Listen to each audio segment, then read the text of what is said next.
اللہ اکبر اللہ اکبر اللہ اکبر لا الہ الا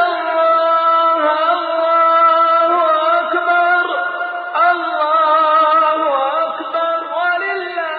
السلام علیکم ورحمۃ اللہ وبرکاتہ۔ نحمده ونصلي على رسوله الكريم وعلى آله وأصحابه أجمعين ومن تبعهم بإحسان إلى يوم الدين، أما بعد، فقال الله تبارك وتعالى في القرآن المجيد والفرقان الحميد: أعوذ بالله من الشيطان الرجيم، بسم الله الرحمن الرحيم، وصلي لربك وانحر، صدق الله العظيم۔ محترم سامعین و سامعات، گزشتہ چند دنوں سے بہت سے افراد انہوں نے یہ خواہش ظاہر کی ہے کہ اس وقت جو عالمی سطح پر جو حالات نمودار ہیں، جبکہ پوری دنیا اس وبائی مرض سے گزر رہی ہے اور ہم اپنے گھروں میں محبوس ہو کر رہ گئے ہیں، ابھی بھی کئی ساری مسجدیں مقفول ہیں۔ ان حالات میں ہم اپنے گھروں میں کس طرح سے عید کی نماز ادا کریں گے؟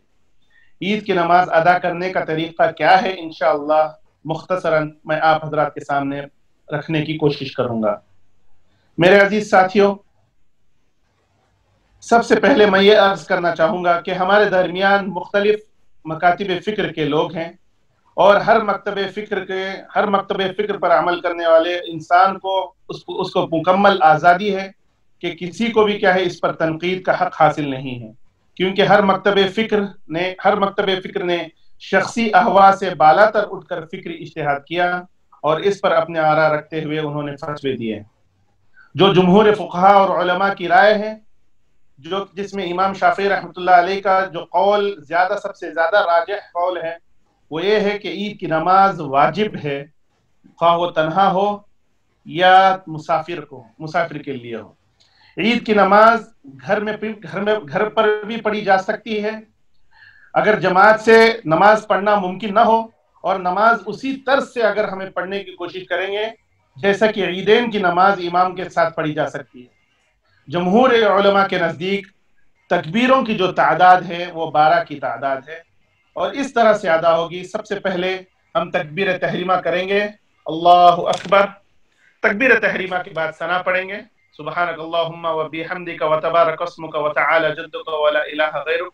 ثنا پڑھنے کے بعد پھر 6 مرتبہ زائد تکبیرات کہیں گے، اللہ اکبر، اللہ اکبر، اللہ اکبر، اللہ اکبر، اللہ اکبر، اللہ اکبر۔ 6ویں مرتبہ اپنے ہاتھ کو کیا ہے باندھ لیں گے۔ اب یہاں پر کیا ہے دونوں قسم کے عمل ثابت ہیں صحابہ اکرام رضوان اللہ علیہم اجمعین سے۔ آپ ہاتھ اٹھا کر ہاتھ کو چھوڑ بھی سکتے ہیں، اور ہاتھ اٹھا کر کیا ہے آپ باندھ بھی سکتے ہیں ہر تکبیر پر۔ تو 6ویں تکبیر پر کیا ہے آپ اپنا ہاتھ باندھ لیں گے، اور یہاں پر پھر سورہ فاتحہ پڑھیں گے، سورہ فاتحہ کی تلاوت کریں گے۔ سورہ فاتحہ کے بعد دوسری سورہ کی تلاوت کریں گے، اس کے بعد پھر رکوع میں جائیں گے، پھر سجدے میں جائیں گے حسب معمول۔ پھر جب قیام کریں گے، قیام کرنے کے بعد آپ کو مزید 5 تکبیرات کرنے ہوں گی، اللہ اکبر، اللہ اکبر، اللہ اکبر، اللہ اکبر، اللہ اکبر۔ 5ویں تکبیر پر ہاتھ باندھ لیں گے، پھر اس کے بعد سورہ فاتحہ کی تلاوت کریں گے، پھر دوسری سورت کی تلاوت کریں گے، پھر حسب معمول رکوع میں جائیں گے، سجدے میں جائیں گے، اور حسب معمول سلام کے ذریعے سے کیا ہے نماز کو اختتام کریں گے۔ تو یہ تھی عیدین کی نماز پڑھنے کا طریقہ۔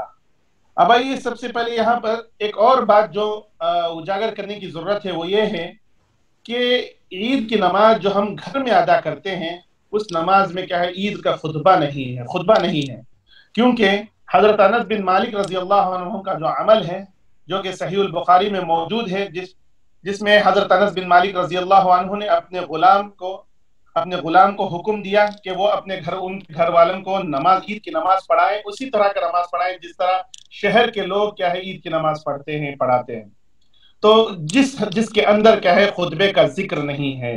اللہ عالم بالصواب۔